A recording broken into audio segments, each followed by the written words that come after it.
Greetings, brothers and sisters. Time sure is flying. It seems like only last week that I wrote my last missive to you, and this week I'm sharing it on video as well. Wish me good luck. Today I want to share with you just one of a series of actually personal devotions that I've been writing for myself. And I'll give you a background. Some time ago I asked myself the question, why do Christians, and I hear it around me, treat the gospel so much as some kind of moral teaching, so much more than what the gospels are, the explosive announcement of the good news of life in the life, the death, and the resurrection of Jesus. And so I started combing through each of the four gospels. First, I simply highlighted the verses and passages that clearly point to Jesus' real mission, the cross. And it grew from there. On top of that, I found others where the writer of the gospel was pointing to the cross. And then I found a lot of very subtle passages too, so I started adding them. One thing I saw clearly in this journey of discovery was how Jesus begins with subtlety, kind of like a painter using thin washes of colour to begin the canvas and then builds up, gradually adding detail, growing bolder and more definite as they go on. And then at the end, the picture is clear and bold. And I saw that progression in the Gospels. Now, I just want to share one verse today with you. And it's a statement that Jesus made that confused me for a very long time early in my Christian life. Matthew 5:17. Do not think that I have come to abolish the law or prophets.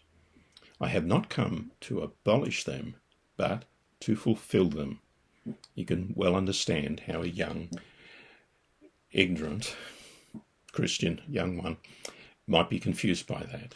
Everything about the statement profoundly points to the cross in truth, for all of the Old Testament points there. The creation narrative, God's dealing with Adam and Eve, the Exodus, and many, many prophets all pointed clearly to the problem of sin and death, and the law has so far acted as the magnifying glass showing how lost we are.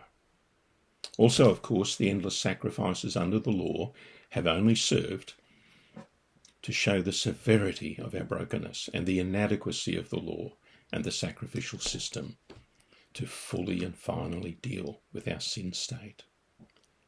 And into this, Jesus says, do not think I have come to abolish the law or the prophets. I have not come to abolish them, but to fulfill them. And here is what he is saying.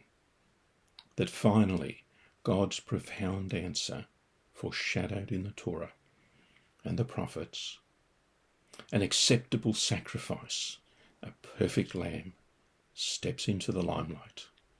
Oh, how all heaven must be holding its breath in anticipation, while the world around are scratching their heads.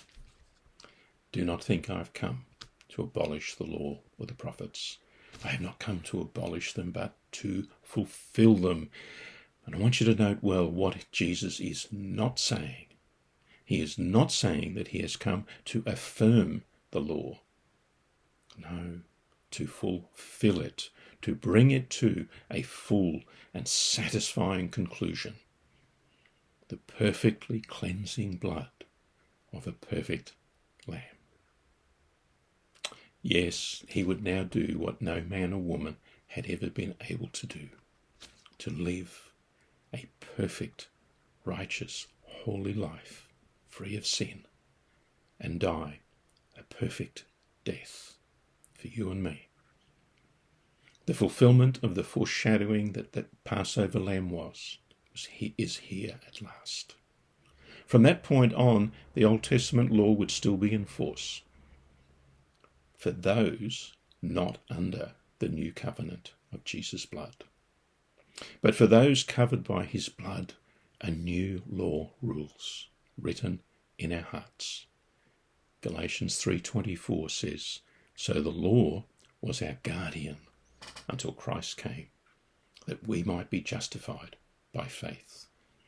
Rejoice with me that Jesus fulfilled the law.